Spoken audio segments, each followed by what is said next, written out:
Alright, I failed twice in a row at making the last two sections significantly shorter, and I fear that I will undoubtedly fail again. By the way, I wrote that line before I actually recorded them, so it's not true. There's simply just too much that needs to be said about Yorknew City. This arc is practically as close to perfection as any shonen arc can get. My first experience with Hunter x Hunter was with the 2011 anime, and I'll be honest, it was a bit of a slog. Although I was enjoying them, it took me several weeks to get through the first 3 arcs. I'd become disillusioned with the show in a sense. It wasn't living up to the expectations that had been set for me, and I was considering dropping it and saving myself the time of watching over 100 more episodes. After a week or so, I had some free time and decided to give it one last go. I watched all of Yorknew in 2 days. The introduction stops here because it would be a crime to waste even another second of this second. What does that mean? Although the arc may be long gone and dead, I dedicate this requiem to Yorknew.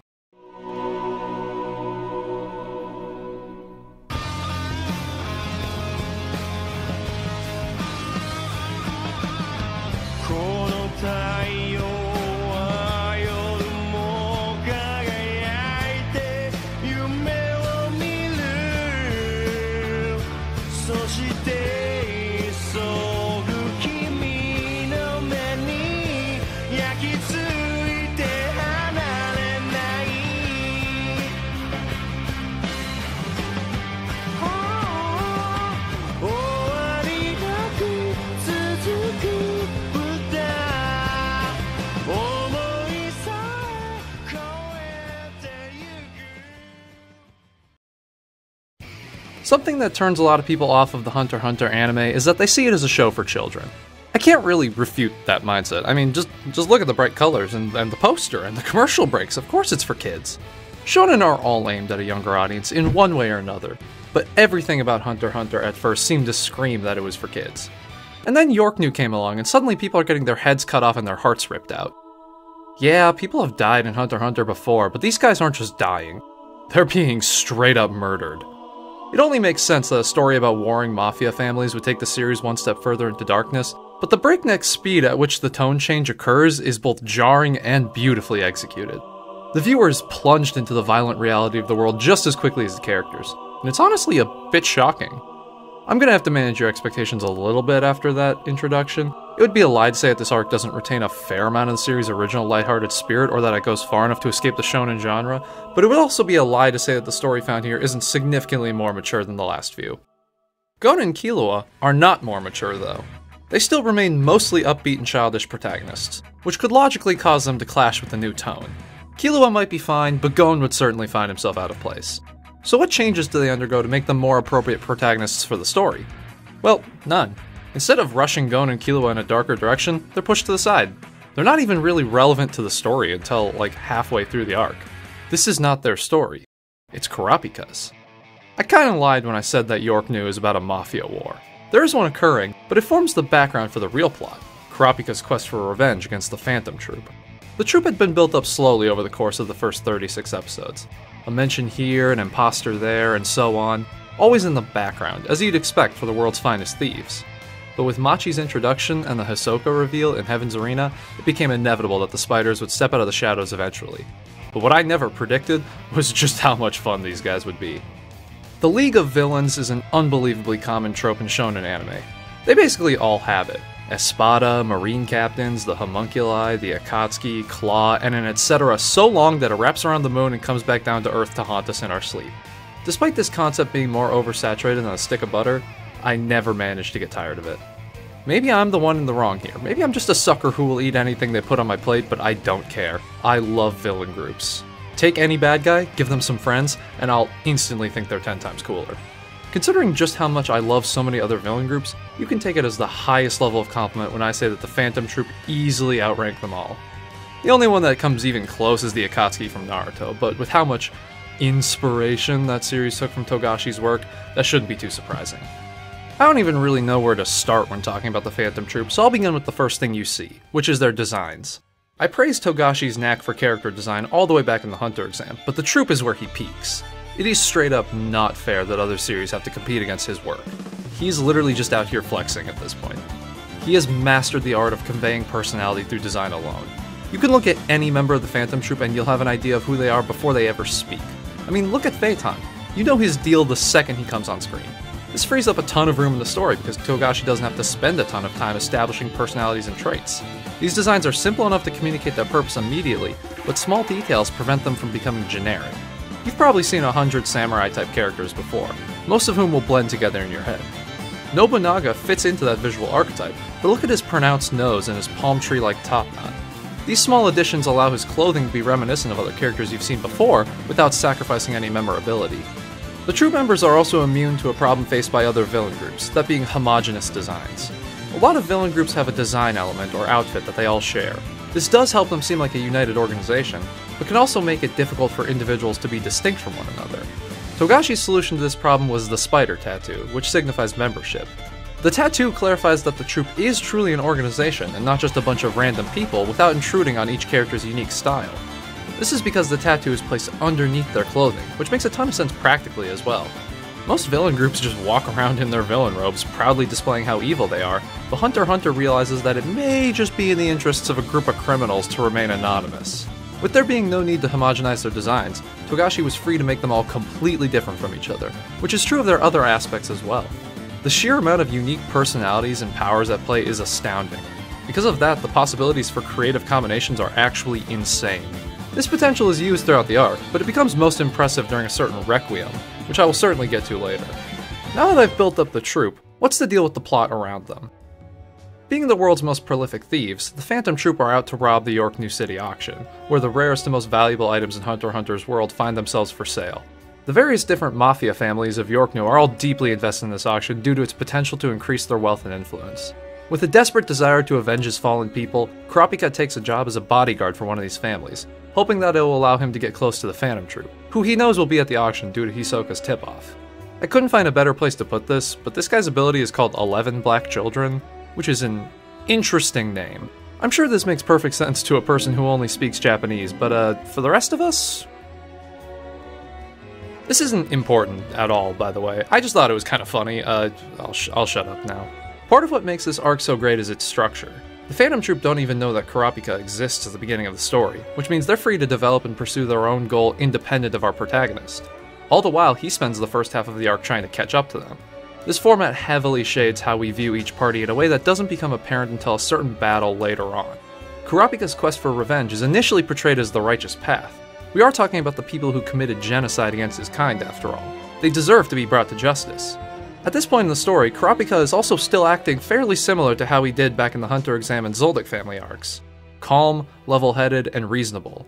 As the story progresses and he gets closer and closer to his goal, though, Kurapika gets visibly more and more unstable. There comes a time where he even has to be directly subdued by an ally to stop him from going into a murderous rampage. Our protagonist's dark descent is only one half of the story, however. In the time that Kurapika spends attempting to get close to them, the troop members mostly just hang out. Yeah, they're plotting their villainous scheme at the same time, which includes massacring an entire auction house full of people, but most of their scenes serve to build the relationships between them. Even a battle scene like their fight with the Shadow Beast is primarily about endearing them to the audience instead of making them seem like a threat. They play cards while they wait for Uvogin to finish his fight, they drink beers together, and they have friendly sparring matches. They're portrayed far more like a group of friends than they are like villains. It's almost scary how charming and fun to watch they are. The lines between hero and villain only blur somewhat, though, as the troupe are still clearly in the wrong and Kurapika is still clearly in the right. That is until Kurapika vs. Uvogin occurs. This fight is absolutely stellar on both a physical and emotional level. At this point in the series, almost everybody still reading or watching is deeply invested in Kurapika's story. There's a pretty solid chance that he's even your favorite character, which makes it supremely gratifying to finally get to see him take on one of the monsters that ruined his life. On the other side of the battle is Uvogin. Out of all the troop members, Uvogin is by far one of the most developed and one of the most likable. Personality-wise, he's kinda like if Gon were a murderer. Sometimes foreshadowing is relatively obvious. He has the same type of straightforward and earnest charm, while also constantly having more fun than anyone else in every scene he's in. When you watch their group interactions, it becomes apparent that he's incredibly important to the troop overall. He keeps their spirits up and he glues them together. Still, the audience gets plenty of chances to see his wrongdoings as well, placing them solidly on Kurapika's side at the start of the fight. The fight takes up almost a full episode and heavily revolves around revealing the chain-based abilities that Kurapika was developing during his time away. I won't explain them here as they're incredibly technical, but it's really cool to see what Kurapika is capable of. As the fight comes to a close, Uvogin finds himself caught in Kurapika's ability. His two choices are to give up information on his comrades' abilities or die. Go to hell, you son of a bitch!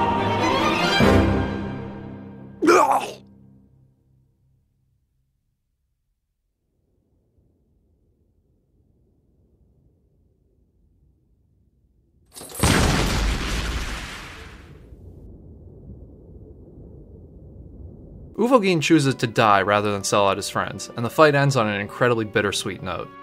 Uvogin was undoubtedly a terrible person who felt no remorse about killing innocents, but he was much more human than Kurapika expected. His assumptions are tested even further by what occurs next. By the way, I want to remind you that Kurapika is canonically a minor at the time of this event. You may not think that this fact is very important, but if you remember back to our handy-dandy Venn diagram, congratulations to Kurapika. In most villain groups, the characters care very little for each other beyond their utility, and are usually unfazed when their comrades die. The Phantom Troop are not most villain groups. When Uvogin dies, they mourn him. They haven't just lost a powerful ally, they've lost a friend. The entire purpose of this arc is to show that when we dehumanize our enemies, we dehumanize ourselves. Labeling another group as evil or inhuman is almost guaranteed to lead to violence against them. This is how the Nazis came to persecute the Jewish people and how the Rwandan genocide occurred. Within the confines of Hunter x Hunter, the Phantom Troop are definitely terrible people, but they're still people in the end. They have friends, families, homes, and hobbies, but Kurapika doesn't see this simple truth when his quest begins. He was just too blinded by grief and hatred to ever consider it. His eyes become open when he kills Uvogin, but he closes them, refusing to acknowledge it. This fight doesn't feel just, which is appropriate because Kurapika never wanted justice. With his chain ability, he could easily hold any member of the troop in place. He could have brought law enforcement or other hunters with him to capture them, imprison them, and stop their misdeeds. Instead, Kurapika brought a shovel. What he really wants is to make the spiders feel the exact same way they made his people feel, regardless of whether they're even guilty of the crime. He knows that not all of the troop are members at the time of the Kurta massacre, but he also knows that they're all monsters, unworthy of life, completely inhuman. This is not all that Togashi has to say with this arc, though. He has one more lesson to impart. Entering into the second half of the arc, things don't get much better for Kurapika. I stated way earlier that his other motivation was to reclaim the stolen eyes of the Kurta clan, and that does play into this storyline. The Scarlet Eyes of the Kurta are on sale at the auction, and the Nostrad family, the mafia family Kurapika works for, have a deep interest in obtaining them. Specifically, the daughter of the boss, Neon Nostrad, wants to add them to her collection of rare items. Kurapika finds himself in a situation where he can either prevent the eyes from falling to Neon's hands, losing himself his closest lead to the troop in the process, or give up the eyes to continue his revenge. He ends up succumbing to his revenge and handing over the eyes, leading to one of the most chilling scenes in the show. Back off. Huh? What'd you say? I'm warning you. Get away from me, or die.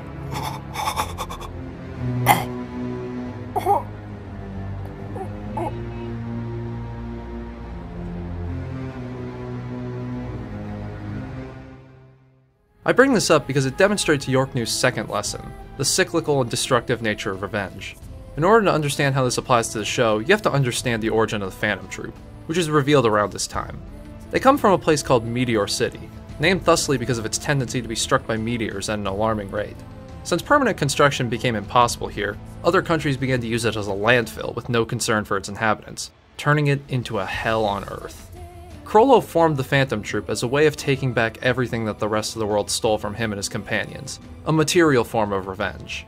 This later led the troop to massacre the Kurta for the payday on their eyes, which would start Kurapika's quest that would lead to him murdering Uvogin, which would set the troops' hearts on revenge against him, so on and so forth. Endless cyclical destruction. This principle is no more true in Hunter x Hunter's world than it is in our own. Think back to World War II again. That wouldn't have happened without World War I. When the Great War came to an end, Germany was saddled with completely unfair and unreasonable sanctions for seemingly no reason other than that the Allies like France wanted to make them suffer for the war that they didn't even really start. The Nazi Party originally built its platform on seeking justice for the German people, their idea of justice being to inflict even greater suffering on every group that they believed did so to them. Thus, the Second World War occurred. Dehumanization and cyclical revenge go hand in hand, with one often not being possible without the other. Some might say they're humanity's greatest vice, and who knows if we'll ever be rid of them. At this point, it may seem like Kurapika's story has him bound for darkness, with him choosing violence and revenge over his original noble goal of justice. But that's not quite the case. This is where Gon and Killua enter the story. Yeah, they've appeared before this point in the arc, but this is where they become important. The two boys are still attempting to buy Greed Island so that they can further their search for Gon's father, which leads them to the Yorknew auction, where it's coincidentally being sold. While attempting to make enough money to buy Greed Island, the three end up hunting for the spiders so that they can cash their bounties. Did I say three? Yeah, I think I forgot to mention that Leorio's here, but he's mostly just for emotional support. Anyway, after getting tangled up in the whole affair, they eventually reunite with Kurapika, who's at his lowest point. They form a plan to capture the leader of the troop, Chrollo Lucifer. This plan works, but the troop capture Gon and Killua in return.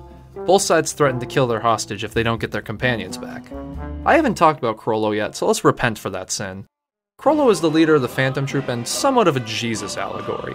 I mean, he has an upside-down cross on his back and 12 disciples. He's scary Jesus. The scariest part about him, though, is that he represents all of the themes of the arc near perfectly. Despite committing unbelievable atrocities, he still maintains a pretty strict moral code. The other troop members basically worship him, but he never exploits them. He sees them as actual companions and friends instead of pawns. He's entirely too human, and on the surface, he doesn't even really seem like a bad person, which is what makes him the perfect antagonist for this story. He's quite physically threatening in addition. He's far and away the most powerful character in the series at this point, being able to fight off both Killua's dad and grandpa at the same time. That's something that happens, by the way. I don't really have time to get into it. His specialist ability to steal other abilities makes fighting him very unique in comparison to previous and future antagonists. He's a personal favorite of mine, and I'd love to discuss him more, but this section is long enough as it is. By the way, very clever naming, Togashi. Subtle.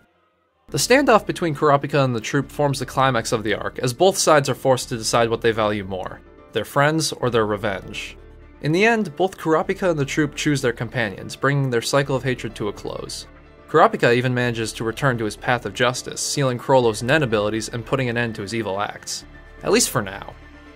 Whew, that was a pretty bare-bones analysis of Yorknew. I mean, incredibly bare-bones. You wouldn't believe how much I had to leave out. I didn't even talk about how Hisoka is a double agent and how he assists Kurapika because his real goal in joining the troop was to get to fight Chrollo one-on-one, which ends like this. もう念能力も全く使えないんだ. I also didn't talk about the sidecast, which is the best one so far, especially Melody. I really like her. Or Squalla. Man, he just wanted to play with his dogs, he didn't deserve this. Or Basho, the poetry man, or these guys who get murdered pretty early on. They're still cool. I didn't talk about drinking beer constantly to neutralize poison. By the way, what kind of poison was that? Asking for a friend. I didn't talk about Neon Nostrad's ability to see the future through poetry and how that gets used later. I didn't talk about Illumi or Finks and how he dresses like this, but sometimes he dresses like this, and I have no idea why. I didn't talk about Shalnark, who I love, or Pakonodo, who gets a bunch of really great scenes, Vacuum Girl, Light Nostrad, or the 10 Dawns. I didn't even talk about Chrollo's Requiem, the best moment in the arc. How did I manage to review Yorknew without ever talking about Chrollo's Requiem? That's basically impossible. I'm pretty sure I even set myself up to talk about it earlier in the script.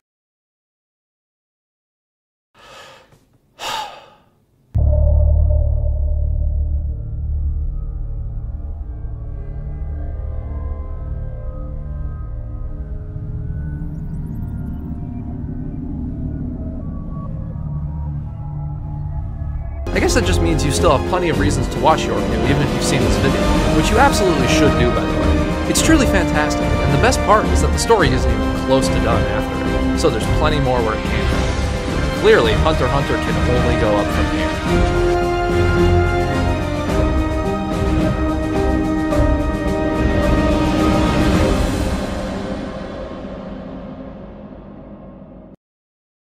Chow or something?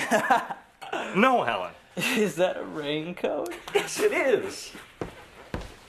In '87, Huey released this, Ford, the most accomplished album. I think their undisputed masterpiece is Hip to Be Square. The song's so catchy, most people probably don't listen to the lyrics, but they should, because it's not just about the pleasures of conformity and the importance of trends, it's also a personal statement about the band itself. Hey,